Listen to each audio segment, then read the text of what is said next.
Bonjour à tous et bienvenue dans cette nouvelle critique. Aujourd'hui, on va parler de L'Homme Invisible. Avant de commencer, n'oubliez pas Par contre, l'homme invisible c'est dans le film, mais si on ne le voit pas dans la vidéo, c'est un peu con. Non, Ah, on ne voit pas là? non, ok. Voilà. Ouais, c'est vrai que c'est plus pratique. N'oubliez pas de vous abonner avant qu'on balance tout ce qu'on a à dire sur The Invisible Man. Du coup, au casting, on a évidemment Elizabeth Moss, on a Aldis Hodge, on a Oliver Jackson Cohen et Michael Dorman. Tous les acteurs jouent plutôt bien. Moi, personnellement, c'est celui qui joue l'ex-mari que je trouvais très très bon dans la dernière partie du film. Jouait dans Hill House. Dans Hill House, ouais.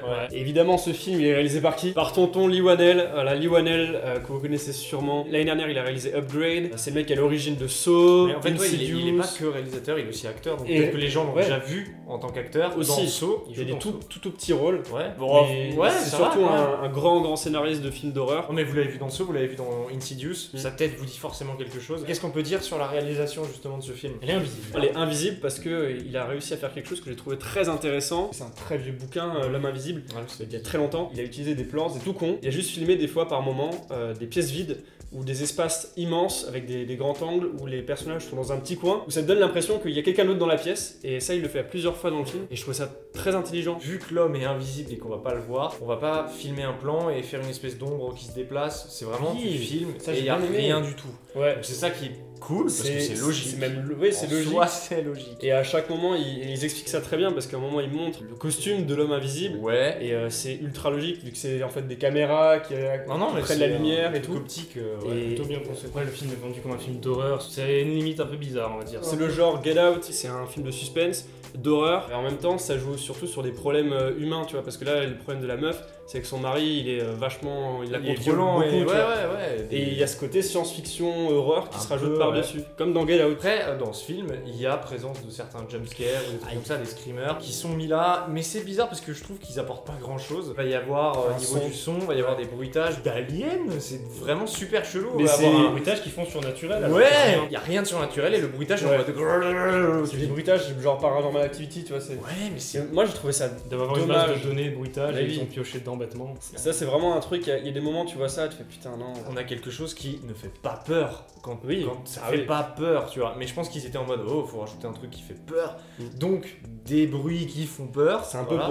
pour le spectateur qui s'attend à voir un film d'horreur C'est spectaculaire. Après, moi je le dis, c'est peut-être parce que j'ai pas adhéré au scénario, mais j'ai trouvé le film très long, il dure plus de 2 heures, 2h04. Je me suis regarder l'heure à 1h15 et je me suis dit, ah c'est bientôt fini, pensant que ça durait 1h30, un truc comme ça. Non, c'était plutôt long. Quand on croit que c'est terminé, ils vont dire, en fait non, on va peut-être partir sur autre chose, et ça se tire en longueur. T'as même pas dans ces 2 heures une partie où t'introduis beaucoup, c'est direct, on commence, tu vois. Mais elle t'introduit bien quand même Elle les personnages t'introduit. et tout ça. Ouais, ça va. Elle te donne la situation assez rapidement. Moi personnellement la longueur du film m'a pas dérangé parce que je trouvais que dès le départ du film il imposait cette atmosphère très tendue, très longue. Dans le film j'étais pas mal de fois assez tendu. Il y a des moments ça faisait penser, c'est con mais à Get Out en fait des moments très longs comme ça, des plans assez longs. Il y a vraiment une atmosphère qui se dégage qui est très dérangeante. En parlant de plans, il y a des plans séquences qui sont très bien foutus. Ah, Là, on ils parle sont de réalisation. impressionnants. Il y a des trucs plutôt Ouais, sympas. oui. Il y en a un à l'hôpital, par exemple, Ouais. qu'on peut voir dans la bande-annonce. Il fait très Kingsman. C'est un faux, on est d'accord. C'est un faux Ouais. totalement. Souvent un plan séquence, il faut justifier pourquoi tu fais un plan séquence. Tout le film ça parle du contrôle de la personne, du contrôle de l'homme invisible sur son ex-femme. Et là justement c'est un peu lui qui prend le contrôle limite de la caméra et qui en fait ce qu'il veut. Mhm. Et du coup il fait ce qu'il veut lui aussi en tirant sur les gens. Et Ce tout. qui est C'est bien, impressionnant. ce qui est bien foutu, c'est surtout quand les mecs se prennent des balles ou quand ils se font, tu sais, genre tordre le cou, Oh, comme ouais. ça. T'as la caméra qui va genre les suivre au niveau Oui. des mouvements, va y avoir un coup qui se tord, clac, clac, tu vois, genre des axes de caméra différents. Il y a un plan à un moment donné où il y a une espèce de baston entre l'homme invisible et un mec. Tu filmais comme si t'étais derrière l'homme invisible et tu vois, tu sais, tu vois le mec qui se fait frapper, qui se prend des droites, des gauches, mais on ne voit pas les coups qui sont donnés et c'est super bien chorégraphié. Je comprends pas comment cette scène a été faite parce que je pense qu'à mon avis, Mais tout ouais. le film L'Homme Invisible, c'est un mec en costume vert. Ou alors là, il y avait personne, C'était mais chorégraphié. il est quand même genre maintenu par quelque chose. Tu vois une Très cravate. impressionnant, Enfin, il y a certains. Mais tout Ah, le film, c'est pas mal. tout le film, il y a des moments, je me demandais vraiment comment ils ont fait. Des plans séquences avec un mec invisible comme ça, il y a des transitions, Ça, le c'est montage, pas le mec a dû possible. s'arracher les cheveux. Ils ont peut-être utilisé, tu sais, ces caméras qui sont montées sur des grues où il y a un programme, donc ils font toujours le même Ouais, élément. oui, oui, ouais. je pense que Une c'est ça. avec le mec en vert et une sans. Pour pouvoir faire le. C'est possible. On peut passer tout de suite au scénario. On peut parler du Dark Universe Ah. directement, d'emblée. De quoi Et tu parles là? Dark Universe. C'est pas un truc ça dans les années il y a 2 ans? Eh ben, c'était Universal qui voulait développer un univers partagé sur la base des monstres Universal Universal avec l'homme invisible, la momie, Dracula, tous ces personnages-là emblématiques, et du coup ils ont lancé ça avec le film La Momie avec Tom Cruise. N'empêche que le film est un échec total. Il était vraiment il a sympa. vraiment Vous l'avez remporté, pas vu, moi je l'ai vu, il était sympa. Ils ont repensé leur Dark Universe, ils l'ont presque mis à la poubelle, j'ai l'impression, et ils crois. ont repensé le film L'homme invisible. Il y a eu des premières bribes de scénario, ils se sont direct dit oula la momie c'est mort, on arrête. Vu que l'homme invisible était commandé, ils ont quand même fait un film. Universal a carrément donné le truc à Blumhouse. Mais je pense que Parce ouais, que la momie c'était pas Blumhouse. Non, tu vois, donc ouais, c'est la quand momie, même c'était- intéressant qu'ils aient autant fait confiance. À la base, l'homme invisible, et d'après les premiers projets, c'était quoi? Johnny Depp qui devait jouer, c'était l'histoire n'avait rien à voir, c'est un tout autre film. Hein. Là, ça aurait dû être un blockbuster à mon avis. C'est ça. Du coup, ouais, le scénario. Il y a à boire et à manger. C'est un film qui peut diviser totalement. En fait, il conclut pas tout, il te donne pas des réponses à tout, et du coup, il y a des gens qui veulent des réponses. Ouais, je Bah déjà, il y a des gens qui en veulent pas. On l'a dit tout à l'heure, c'est un film qui commence au milieu de l'action, donc in medias res. Du coup, Voilà. on te dit, voilà ce qui se passe. On te dit jamais pourquoi, sauf après. Le mari était violent, il battait sa femme, il y a plein d'explications. Mais quand on nous présente l'action, on se dit d'accord, elle fait ça, pourquoi? Ensuite, à plusieurs moments, on essaie de nous mettre des rebondissements. C'est pour ça que moi, je qualifie ce film d'un peu Scooby-Doo en mode version adulte. Avec le en fait, il y a un rebondissement, vous l'avez pas vu venir. Personnellement, je l'ai vu vers le milieu du film. Moi, je l'avais pas capté. Mais pareil, du coup, ça je marche l'avais sur pas certaines capté, personnes, mais pas sur d'autres, donc c'est un peu dommage. Non, mais en vrai, moi, dès le départ, je suis rentré assez rapidement dans le film. C'est peut-être, comme dit, les 5 premières minutes qui te font dire est-ce que t'es dedans, est-ce que t'es pas dedans. Si t'es pas dedans, comme dit, c'est un peu compliqué de suivre après parce que faut comprendre que le film va jouer un peu avec toi. C'est pas le genre de film où à la fin tu vas dire ah, tout est conclu, tout est là. C'est plus un film qui te laisse.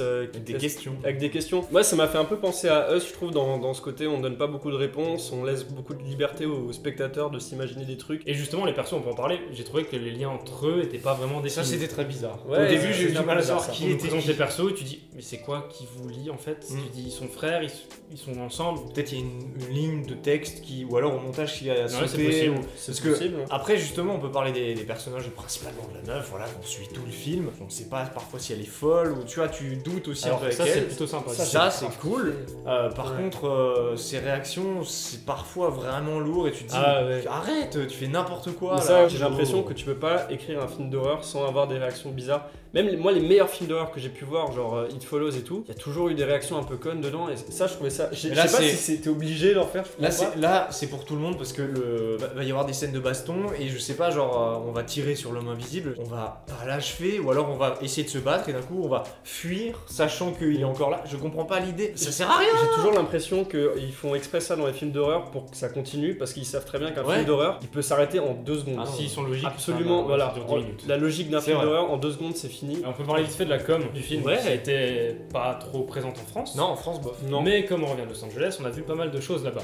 À savoir des grands billboards dans les rues, il y en a Ouais. plein, il y en a partout. Comme Et les pour le même visible, il y a des trucs vachement intéressants. Ouais. Ils avaient fait un truc avec le soleil qui reflétait des lettres. Moi je crois que c'était une pub de sécurité routière. Oui, pareil. Au tout Ouais, début. Et c'est vrai quand j'ai vu hashtag Invisible Man, j'ai fait ah putain pas con.